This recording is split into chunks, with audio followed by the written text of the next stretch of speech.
내용을 가지고 이 말씀을 연구하고 있는데 5번째 시간으로 그리스도의 재림, 제가 부제를 붙였는데 재림 신앙과 구름이라는 제목을 가지고 말씀을 드리겠습니다. 우리 성도 여러분, 구름을 보면 어떤 생각을 하십니까? 구름을 보면 비가 오겠구나. 이 여름의 구름을 보면은 이 태양을 가려주기 때문에 반갑기도 하고, 또 날씨가 좋아야 하는데 먹구름이 끼면 굉장히 아쉽기도 합니다. 여러 가지 생각을 만드는 이 구름이 성경에도 여러 번 등장을 합니다. 제가 사실은 오늘 설교를 준비하면서 이 재림에 대해서 연구를 하다가 이런 문구를 찾게 되었습니다. 각시대 대쟁투 640쪽에 있는 말씀을 읽어드리겠습니다.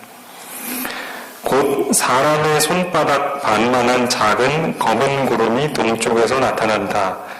하나님의 백성들은 그것이 인자의 징조임을 깨닫는다. 방금 읽은 이 말씀에 보면 예수님께서 재림의 날에 오실 때 구름이 함께 등장을 합니다. 그런데 그 끝부분에 보면 그 구름을 바라보는 하나님의 백성들은 그 구름을 보면서 이것이 임자가 오시는, 예수님께서 오시는 징조다라는 것을 깨닫는다라는 말이 나옵니다. 저는 이 부분을 보면서 뭔가 구름에도 많은 의미가 있겠구나라는 생각이 들었습니다. 그래서 오늘 이 시간에는 성경에 나타난 여러 가지 구름의 의미들을 함께 살펴보면서 특별히 이것이 재림과 어떻게 연결이 되는지를 한번 좀 살펴보도록 하겠습니다. 성경에 가장 먼저 구름이 나타난 것은 창세기 9장입니다. 우리 말씀을 함께 찾아보시겠습니다. 구약성경 창세기 9장입니다.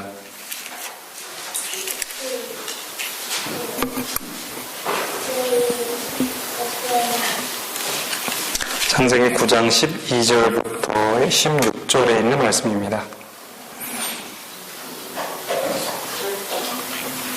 창세기 9장 12절부터 16절입니다. 찾으셨으면 함께 교독하겠습니다. 제가 짝수저로 읽고 성도님들께서 홀수저로 읽어주시면 감사하겠습니다. 하나님이 이르시되 내가 나와 너희와 및 너희와 함께하는 모든 생물 사이에 대대로 영원히 세우는 언약의 증거는 이것이니라.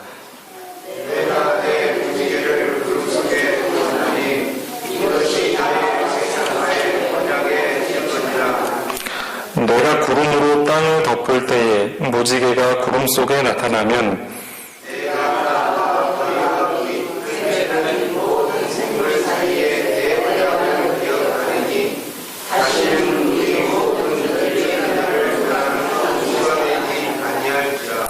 무지개가 구름 사이에 있으리니 내가 보고 나 하나님과 모든 육체를 가진 땅의 모든 생물 사이에 영원한 언약을 기억하리라.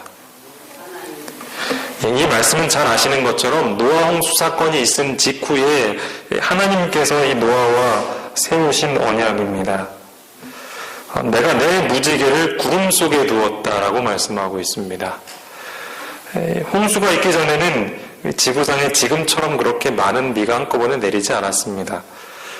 그렇기 때문에 이 홍수를 경험했던 많은 사람들은 더욱더 놀랄 수밖에 없었습니다.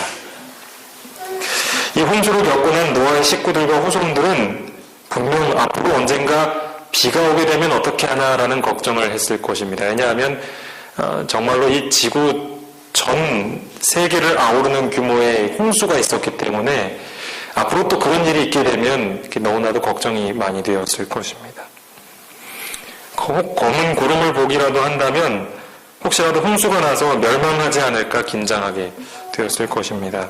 하나님께서는 그것을 아시고 구름 속에 무지개를 두셨습니다. 구름을 바라볼 때마다 이 노아와 그의 후손들은 하나님께서 그들의 땅에 내리신 심판을 생각했을 것입니다. 그리고 무지개를 볼 때마다 그 심판, 즉 물로 멸하는 심판이 다시 있지 않을 것이다 라는 하나님의 약속을 또한 이 하나님의 백성들이 떠올렸을 것입니다. 그래서 하나님께서는 이 구름만을 두신 것이 아니라 구름이 있은 이후에 비가 내린 후 무지개, 이 구름과 무지개를 함께 둠으로써 이 죄가 가득한 세상을 심판하시는 하나님과 또한 다시는 이 물로 멸하지 않겠다라는 하나님의 자비를 동시에 약속하시는 것입니다. 예수님의 재림 때에도 이 구름과 무지개가 함께 등장을 합니다. 각시대대행전 641쪽에 있는 말씀을 읽어드리겠습니다. 그 구름은 점점 밝아지고 영광스럽게 되어 마침내 커다란 흰 구름이 되는데 그 아래는 타는 불과 같이 광명한 빛이 있고 그 위에는 언약의 무지개가 있다. 여기 나온 이 언약의 무지개가 바로 이 홍수 이후에 보여주신 약속의 무지개임을 우리는 알 수 있습니다. 우리는 이것을 통해서 재림은 심판의 날이자 구원의 날임을 하나님께서 이 구름과 무지개를 통해서 알려주신 것이라고 볼 수 있을 것입니다. 이 두 번째로 이 구름이 나타난 성경의 기록은 바로 이스라엘 백성들이 늘 그들 곁에서 보았던 구름 기둥이었습니다. 출애굽기 13장에 있는 말씀을 함께 보시겠습니다. 구약성경 출애굽기 13장입니다.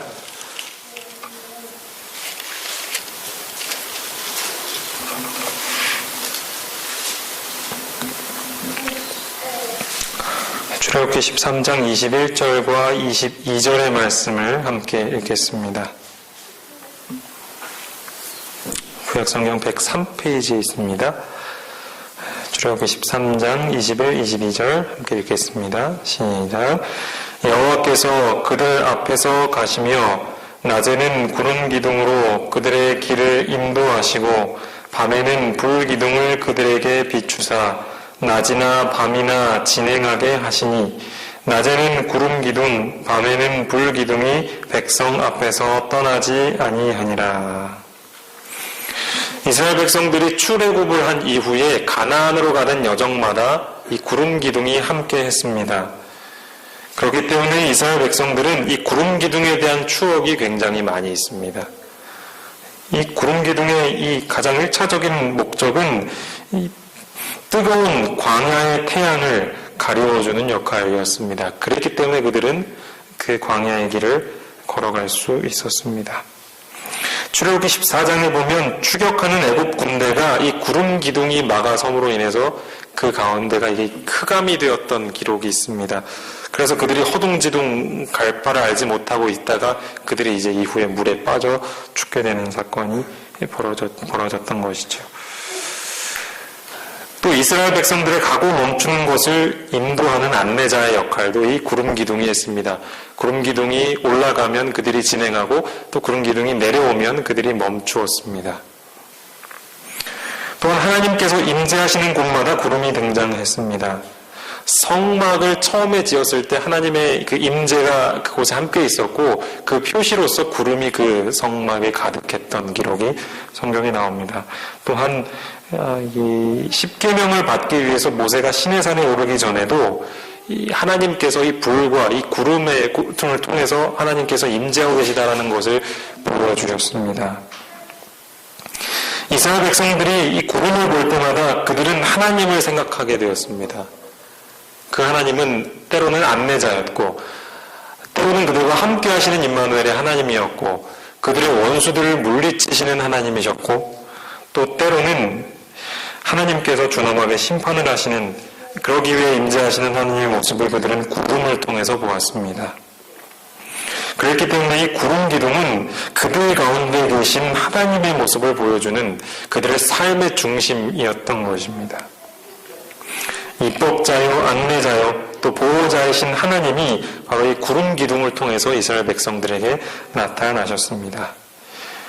제가 시편에 있는 말씀을 하나 찾아서 읽도록 하겠습니다. 시편 68편에 있는 말씀입니다.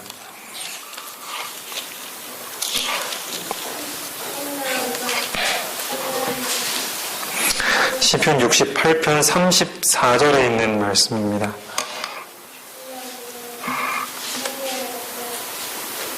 구약성경 850쪽쯤에 있습니다.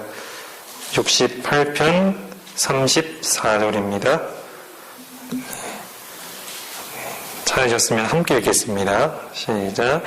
너희는 하나님께 능력을 돌릴지어다. 그의 위엄이 이스라엘 위에 있고 그의 능력이 구름 속에 있도다. 하나님께서 이스라엘 백성들을 애굽에서부터 가나안으로 인도해 내실 때마다 매 여정마다 당신의 능력을 나타내 보이신 것은 항상 구름을 통해서였습니다. 마찬가지로 우리가 재림의 날에 구름을 타고 오시는 예수님의 모습을 멀리서 바라보게 된다면 그 구름을 보면서 우리가 무슨 생각을 할 수 있을까요? 아마도 이스라엘 백성들을 매일 인도해 주셨던 그 구름 기둥처럼 우리의 삶을 늘 인도해 주셨던 하나님의 역사를 우리는 기억하게 될 것입니다. 늘 우리에게 말씀하시고 때로는 우리의 죄를 지적하시고 우리를 지키시고 인도하시는 그런 하나님의 경험들이 아마도 이 재림의 예수님께서 이 구름을 타고 오실 때 생각이 나게 될 것입니다. 그 하나님을 날마다 바라보고 되돌아보는 것이 바로 우리의 신앙의 구름 기둥을 바라보는 것입니다. 매일 매순간 우리의 곁에 있는 구름 기둥을 볼 수 있는 사람이야말로 이 재림의 날 구름을 타고 오시는 예수님을 반갑게 맞이하게 될 사람이 될 것입니다. 이 세 번째 이 구름에 대한 성경의 기록은 열왕기상 18장에 나타나 있습니다. 오늘은 성경 말씀을 좀 자주 찾게 되겠습니다. 구약성경 열왕기상 18장에 있는 말씀을 보겠습니다.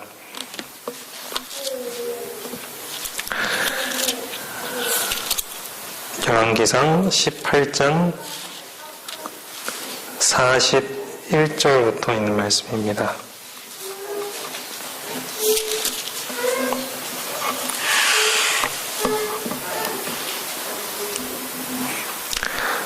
구약성경 549페이지 있습니다. 열왕기상 18장 41절부터 46절까지입니다. 교독으로 읽겠습니다. 제가 홀수절을 먼저 읽겠습니다. 엘리야가 아합에게 이르되 올라가서 먹고 마시소서 큰 비 소리가 있나이다.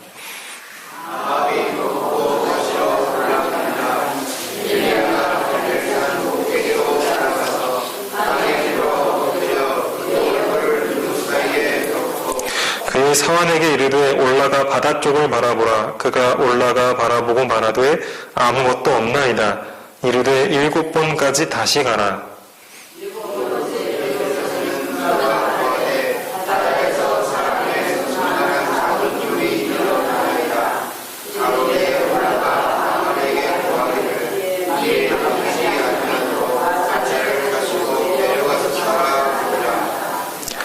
조금 후에 구름과 바람이 일어나서 하늘이 캄캄해지며 큰 비가 내리는지라 아합이 마차를 타고 이스라엘로 가니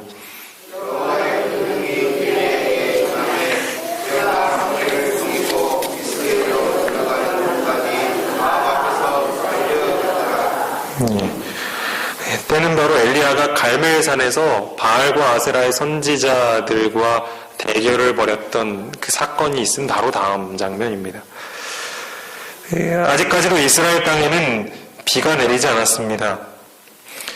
엘리야는 이제 곧 하나님께서 비를 내리실 것을 확신하였고 아합 왕에게 나아가서 이제 곧 비가 올 것이니 먹고 마시라라고 말을 했습니다. 엘리야는 갈멜산 꼭대기로 올라갔습니다. 그리고 이제 하나님께서 약속하신 그 비를 위해서 무릎을 꿇고 그 무릎 사이에 자신의 얼굴을 대고 간절히 기도했습니다.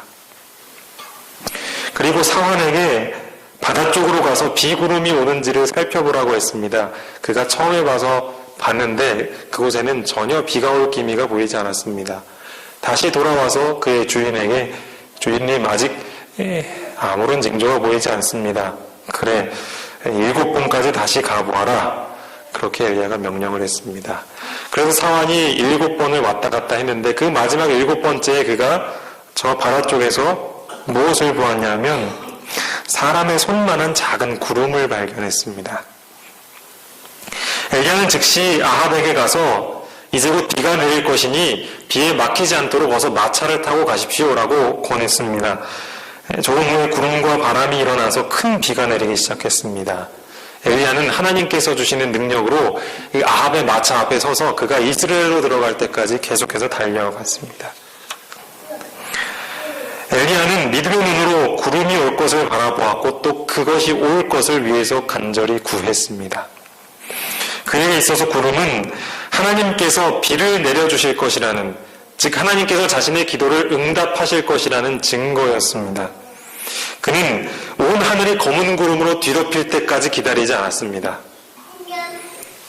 오늘날에도 이러한 믿음을 가진 사람들이 필요합니다. 왜냐하면 바로 하나님의 사업은 엘리야의 심정과 능력을 가진 사람에 의해서 마치게 될 것이라고 성경이 말하기 때문입니다. 그런 믿음의 사람들이 전진할 때에 사람들은 이 세상 신으로부터 하나님께로 돌이키는 역사가 이 땅에 일어나게 될 것입니다. 엘리야의 담대함과 불굴의 인내력을 가지고 기도하는 사람에 의해서 예수님의 재림이 앞당겨지게 될 것입니다.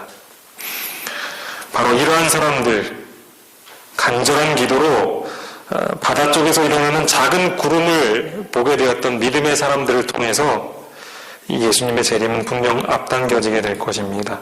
그리고 그 사람들이 구름을 타고 오시는 예수님을 보게 될 때 그들의 기도를 응답해 주신 하나님의 역사를 다시금 되새기며 그분을 기쁘게 맞이할 것입니다.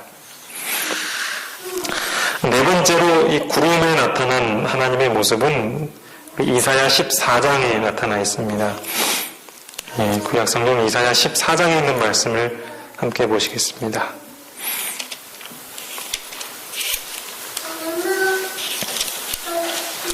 구약성경 이사야 14장 14절입니다. 12절부터 제가 읽겠습니다. 너 아침의 아들 계명성이여 어찌 그리 하늘에서 떨어졌으며 너 열국을 엎은 자여 어찌 그리 땅에 찍혔는고 내가 내 마음에 이르기를 내가 하늘에 올라 하나님의 뭇별 위에 내 자리를 높이리라 내가 북극 지폐의 산 위에 앉으리라 가장 높은 구름에 올라가 지극히 높은 이와 같아지리라 하는도다. 이 말씀은 누구에 대해서 설명하고 있습니까? 루스벨에 대해서 설명을 하고 있습니다. 특별히 이 하나님처럼 높아지려는 이 루스벨을 묘사하는 말 가운데 14절을 보시면 이 가장 높은 구름에 올라가라는 표현이 있습니다. 앞서 살펴봤던 것처럼 이 구름과 하나님은 굉장히 밀접한 관련이 있습니다. 하나님께서 임재하시는 곳마다 그곳에 구름이 함께 있습니다. 그런데 사단이 하나님처럼 높아진다라고 하는 그 말씀에 역시 또 뭐가 등장을 하냐 하면 이 구름이 등장을 합니다. 이전 구름은 주권을 상징하는 것입니다. 사단은 자신을 하나님처럼 과시하기 위해서 이 마지막 때에 특별히 자신만의 어떤 구름을 만들게 됩니다. 그 말씀이 계시록 13장에 있습니다. 우리 신약성경 요한계시록 13장을 함께 보시겠습니다.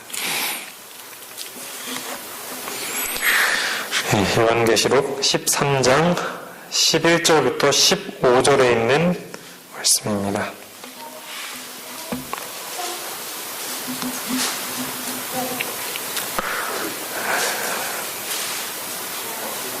요한계시록 13장 11절부터 15절에 있는 말씀입니다. 이번에도 교독하겠습니다. 제가 홀수절을 먼저 읽겠습니다. 내가 몸에 또 다른 짐승이 땅에서 올라오니 어린 양같이 두 뿔이 있고 용처럼 말을 하더라.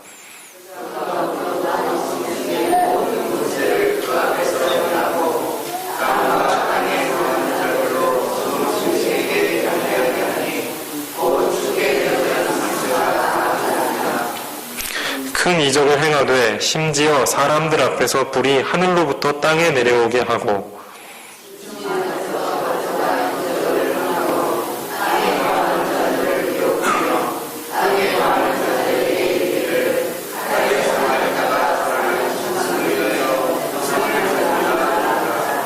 그가 권세를 받아 그 짐승의 우상에게 생기를 주어 그 짐승의 우상으로 말하게 하고 또 짐승의 우상에게 경배하지 아니하는 자는 몇이든지 다 죽이게 하더라. 우리가 이 예언 연구를 통해서 많이 살펴봤던 말씀 중에 하나입니다. 짐승이 경배하게 하기 위해서 땅에서 올라온 어린 양 같은 짐승이 무슨 일을 하는지를 보여주고 있는데, 그 짐승이 권세를 행하기 시작합니다. 그 결과로 불이 하늘에서 땅에 내려오기도 하고 이적을 행해서 땅에 있는 자를 미혹한다라고 하는 것입니다. 또한 짐승의 우상을 만들어 그를 통해서 이 짐승에게 경배하지 않는 이들을 위협하도록 합니다. 그 결과로 이 짐승, 이 사단의 세력은 점점 더 높아지게 될 것입니다. 아까 읽었던 그 이사야 14장에 나왔던 것처럼 가장 높은 구름에 오르려는 사단이 오늘날 이제 이 마지막 때 이렇게 활동을 하게 되는 것입니다. 바로 이것이 사단이 자신을 높이기 위해 만드는 이 구름과도 같은 것입니다. 우리는 마지막 때에 이러한 가짜를 진짜 하나님의 구름으로 인식해서는 안 될 것입니다. 이런 놀라운 이적들이 우리 앞에서 일어난다 할지라도 우리는 그것을 말씀으로 비추어 보아 그것이 맞지 않다면 하나님의 것이 아니라는 것을 분명 이해해야 할 것입니다. 하나님처럼 흉내내는 그런 사단의 모든 노력들은 이내 사라질 것입니다. 그의 주권은 오래가지 못할 것입니다. 진짜 주권자로서 구름을 타고 오실 분, 그분이 바로 재림하실 예수 그리스도이신 것입니다. 구름에 대한 5번째 말씀을 찾아보도록 하겠습니다. 이번 말씀도 이사야에 있는 말씀입니다. 이사야 19장 1절에 있는 말씀입니다.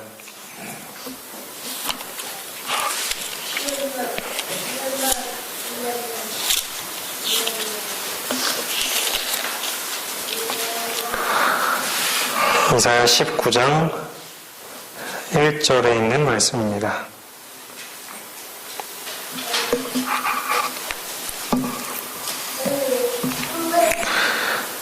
찾으셨으면 함께 읽겠습니다. 이사야 19장 1절입니다. 시작. 애굽에 관한 경고라.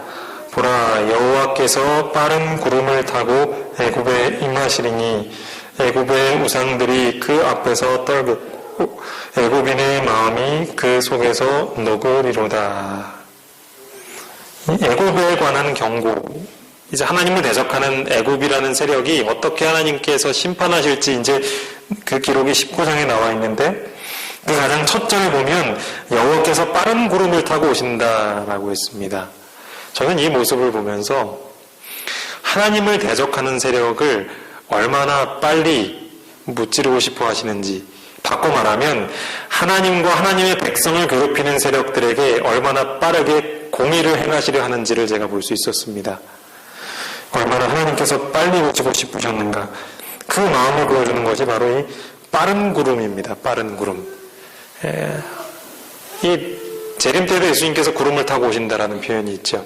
이 구름은 하나님께서 이렇게 이동하실 때, 우리가 잘못 생각하면 무슨 손오공이 구름을 타고 가는 것과 같이 그렇게 생각할지는 모르겠지만, 이 하나님께서는 이 하나님의 그 권위를 표시하는 이 구름과 함께 움직이십니다. 여기서도 특별히 그렇게 묘사를 하고 있습니다. 다시 설명을 하면 하나님과 그의 백성들을 대적하는 세력들을 심판하시기 위해서 아주 신속하게 오신다라는 것입니다. 마찬가지로 재림의 날에도 그러할 것입니다. 마지막 때가 더욱더 가까워올수록 아까 이야기했던 그 짐승의 세력은 하나님의 남은 자손들을 핍박하고 그들의 믿음을 떨어뜨리게 할 것입니다. 그 고난 가운데서 고통을 받고 있는 그 백성들을 보시며 하나님께서는 때가 되면 빠른 구름을 타고 오실 것입니다. 신속히 오셔서 이 세상에서 고통받고 있는 그 백성들을 구원하시는 것입니다. 또한 하나님을 대적했던, 아까 얘기했던 하나님과 비기기 위해서 높아지려 했던 그 사단의 세력을 하루속히 멸하기 위해 빠르게 오실 것입니다.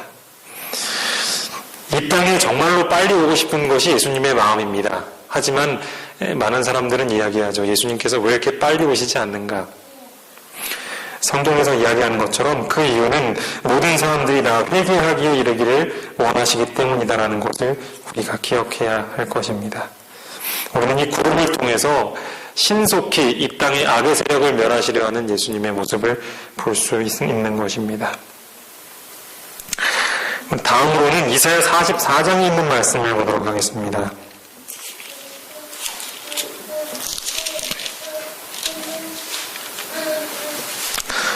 이사야 44장 22절에 있는 말씀입니다.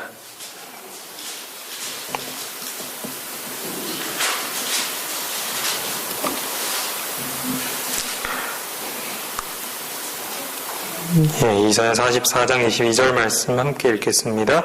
시작.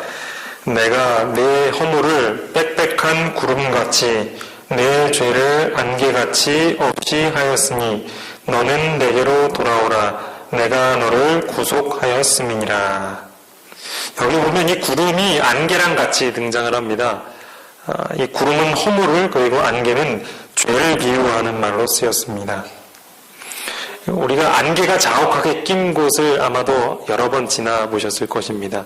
하지만 아무리 안개가 많이 끼어도 해가 뜨면 그 안개는 어디로 갔는지 그냥 다 사라져버립니다. 이 구름도 마찬가지입니다. 아무리 구름이 빽빽하게 끼었다가도 비가 그치고 이제 그 구름이 걷히는 걸 보면 금방입니다.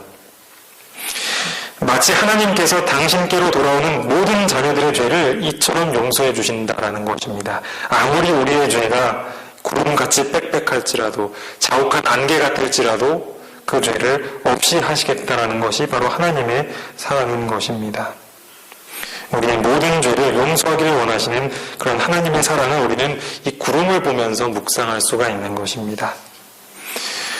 또 우리는 재림의 날 작은 구름을 타고 오시는 예수님을 보면서 지난날 우리의 죄를 용서하셨던 예수님의 기억을 되살릴 수 있을 것입니다. 그리고 우리는 그 재림 때 예수님을 기쁘게 맞이할 수 있을 것입니다. 또 하나 구름의 의미를 좀 찾아보겠습니다. 이사야 45장 8절에 있는 말씀입니다. 우리 아까 보셨던 말씀이 그 다음 장입니다. 이사야 45장 8절입니다. 하늘이여 위로부터 공의를 뿌리며 구름이여 의를 부을지어다. 땅이여 열려서 구원을 싹트게 하고 공의도 함께 운돋게 할지어다. 나 여호와가 이 일을 창조하였느니라. 여기 보면 구름을 가리켜서 구름이여 공의를 부을지어다 라는 표현을 하고 있습니다. 여기서 나오는 구름은 이 비를 머금고 있는 구름의 모습입니다. 이 구름은 늘 그 물기를 가지고 다니면서 이 무게가 생기면 떨어지는 것을 우리 잘 알고 계시죠. 여기 보면 이사야는 메마른 땅에 생명과 활기를 가져다주는 단비처럼 하늘에서 의가 내리기를 간절히 고대하고 있습니다. 그 구름은 바로 그 의를 잔뜩 머금은 존재인 것입니다. 그 의의 비가 내리면 정말 영적으로 피폐해졌던 그 백성들의 마음이 다시금 회복되고 부흥이 될 것이라는 그런 기대가 이 안에 포함이 되어 있는 것입니다. 우리는 이 말씀을 보면서 특별히 이 늦은 비와 이른 비에 대해서 또 생각을 안 해볼 수가 없습니다. 요엘서 2장에 있는 말씀을 좀 함께 찾아보도록 하겠습니다. 9일 구약성경 요엘서 2장 23절입니다.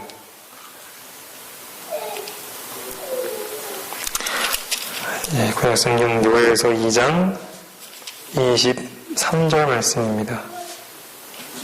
1272쪽에 있는 말씀입니다. 함께 읽겠습니다. 시작. 시온의 자녀들아 너희는 너희 하나님 여호와로 말미암아 기뻐하며 즐거워할지어다. 그가 너희를 위하여 비를 내리시되 이른 비를 너희에게 적당하게 주시리니 이른 비와 늦은 비가 예전과 같을 것이라. 모든 식물들은 비를 필요로 하지요. 제가 더 이상 설명을 드리지 않아도 그것은 명백한 사실입니다. 우리에게 이른 비와 늦은 비가 필요하다는 것은 우리의 믿음에도 그런 생명력이 필요하다는 것입니다. 내 혼자의 노력으로 절대 이룰 수 없는 부분이 분명히 있다는 것입니다. 하나님께서 하늘에서 그 이른 비, 늦은 비로 표상된 성령을 우리에게 부어주시지 않으면 우리의 신앙은 결코 소생할 수 없다는 것이 성경의 가르침인 것입니다. 그래서 이 이사야는 아까 말씀드렸던 것처럼 그 우리에게 구원을 가져다주는 그 비, 그리고 그 비를 머금은 구름이 우리에게 임해서 그 비가 우리에게 흠뻑 내리기를 간절히 고대했던 것입니다. 우리는 그 비를 흠뻑 맞아야 할 것입니다. 그래야 우리의 믿음이 자라날 것입니다. 이런 이른 비와 늦은 비의 성령을 경험한 사람들은 장차 예수님께서 나타나시는 구름을 보면서 이런 생각을 할 것입니다. 그래, 저 구름과 같이 나에게 영적인 생명을 살렸던 그 비가 나에게 왔었지. 나를 살렸던 그 성령께서 역사하셨던 그 경험들을 되새기며 예수님을 기쁨으로 맞이하게 될 것입니다. 마지막으로 이 구름에 대하여서 살펴볼 말씀은 신약성경 데살로니가전서 4장에 있는 말씀입니다. 우리 말씀을 좀 찾아보도록 하겠습니다. 데살로니가전서 4장 17절에 있는 말씀입니다.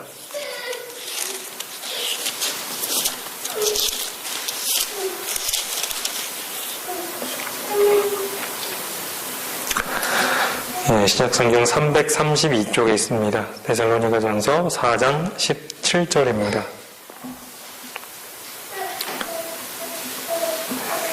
찾으셨으면 함께 읽어보겠습니다. 그 후에 시작. 그 후에 우리 살아남은 자들도 그들과 함께 구름 속으로 끌어올려 공중에서 주를 영접하게 하시리니 그리하여 우리가 항상 주와 함께 있으리라. 우리가 이 땅에서 가장 마지막으로 구름을 기억하는 일은 바로 이때일 것입니다. 예수님께서 다시 오셔서 구름을 타고 오신 그 예수님께서 자신의 주위에 있는 그 수많은 구름들로 우리를 끌어올리실 때 죽었던 의인들을 먼저 부르시고 살아남은 의인들을 나중에 부르셔서 그 사람들이 모두 공중으로 끌어올려질 때 그들은 예수님과 같이 구름을 타게 될 것입니다. 그리고 그곳에서 그토록 만나기 원했던 예수님을 직접 얼굴과 얼굴을 보면서 만나게 될 것입니다. 그런 감격의 장소가 바로 이 구름인 것입니다. 오늘 이 시간에는 우리 성도님들과 함께 구름에 나타난 여러 의미들을 특별히 재림과 연관지어서 생각을 해보았습니다. 우리가 무심코 보아 넘겼던 그 구름들을 보시면서 오늘 드렸던 말씀들을 다시 한번 생각해 보시기 바랍니다. 하나님께서는 이 구름을 통해서 다양한 자신의 모습을 보여주셨습니다. 마치 구름 기둥과 같이 우리의 길을 인도하시는 하나님. 십계명을 반포하실 때 그렇게 위험 있고 두려우신 하나님. 때때로 자신을 대적하고 당신의 백성들을 대적하는 자들을 심판하시기 위해서 신속하게 빠른 구름을 타고 오시는 하나님.